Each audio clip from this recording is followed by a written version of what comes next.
أعوذ بالله من الشيطان الرجيم. بسم الله الرحمن الرحيم. الحمد لله والصلاة والسلام على رسول الله صلى الله عليه وسلم. أما بعد, abooluganda mwenna abafamily y'omugenzi Sheikh Abdallah Ssekimwanyi n'abenju ba Muzaale, abasiraamu mwenna mu Uganda, bahaji bahajjati, bashekhe bonna abakulira obusiraamu mu Uganda mwenna, baganda bange mwenna banne Uganda, balamusiza nti assalamu alaikum wa rahmatullahi wa barakatuh. Amanya gange nze Haji Shakuru Ssekimwanyi, nzaalibwa mukadda wange omugenzi Sheikh Muhammad Ssekimwanyi e Bukoto.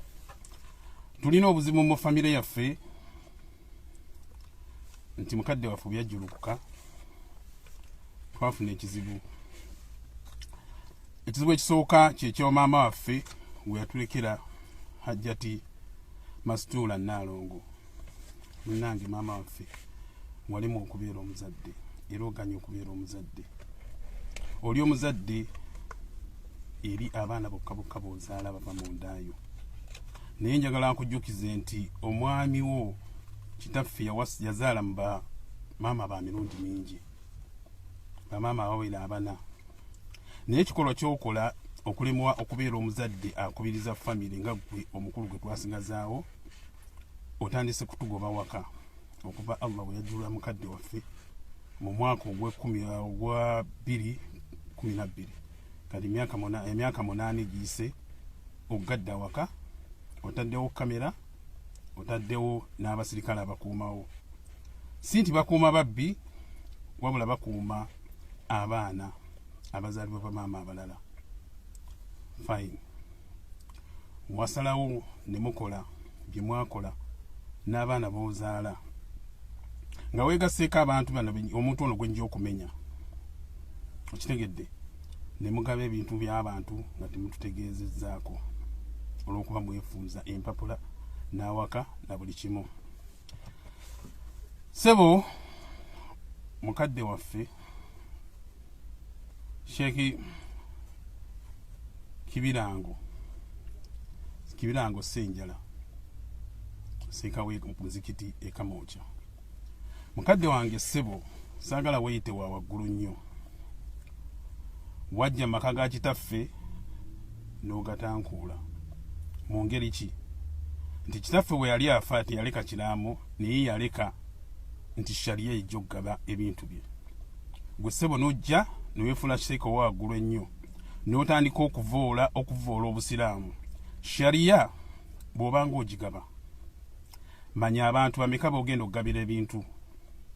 Kitaffe yaleka abaana 20 ne nnyaffe oyo ali mu maka.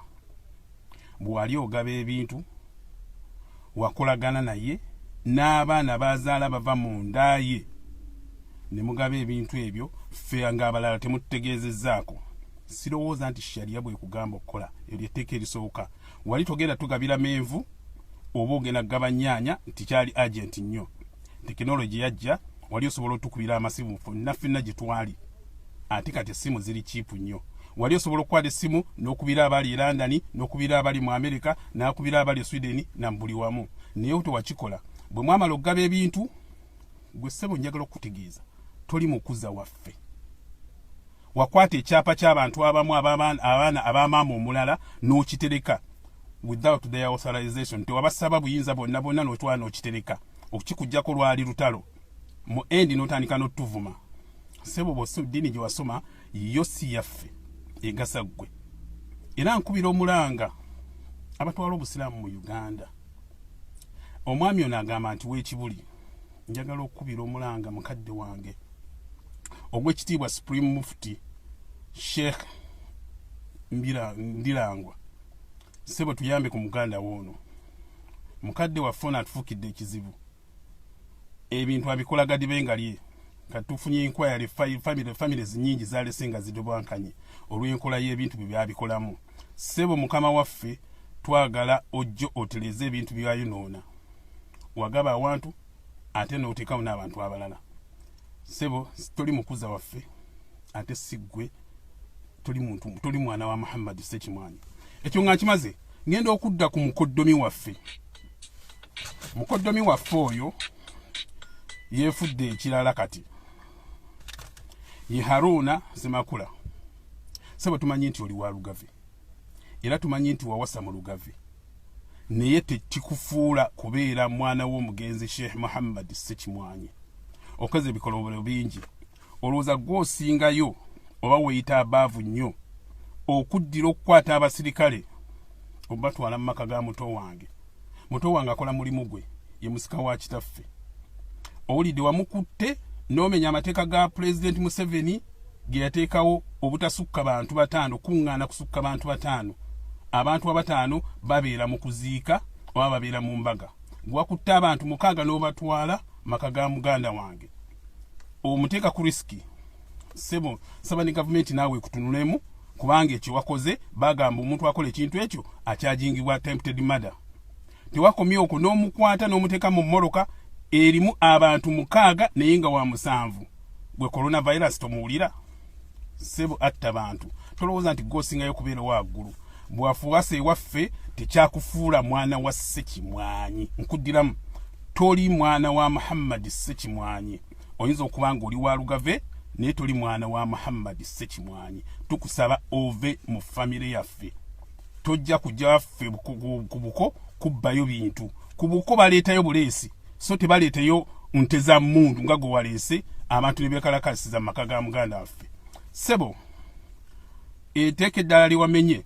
Wakoze pulaani otwale muganda waffe emukono bamutwalika mu kkooti nawo mulya muzingo omutegese bamutwale Luzira. Pulezidenti agaana kuteeka abantu mu makomera era kukendeeza abantu bali mu makomera ku avoidinga kusaasaanya bulwadde. Gw'oyongera kumenya mateeka ge n'ateekateeka ye. Mukama waffe tuviire mu famire yaffe. Toli Ssekimwanyi era tujja kubeera Ssekimwanyi. Okubeera ow'Olugave tekikubeeza Ssekimwanyi. Tukubira omulanga, genda onoonye gye bakuzaala gy'oba otwala famire yo n'abaana baabo bewazaala n'oleeta ewaffe. Alhamdulillah, mukadde waffe yali muntu wa kisa nnyo, yabakkuliza era nennyaffe naye akyabakkuliza. Maliriza nga nkubira omulanga baganda baffe abo abazaalibwa nnyaffe, mujjukire amaka ago ge mugobamu abantu, ge muteekamu kamera, ge muteekako abasirikale, si gammwe. Amaka g'abaana bonna ba Muhammad Ssekimwanyi. Bagamba nti nno mwenna abasiraamu mbakuutira.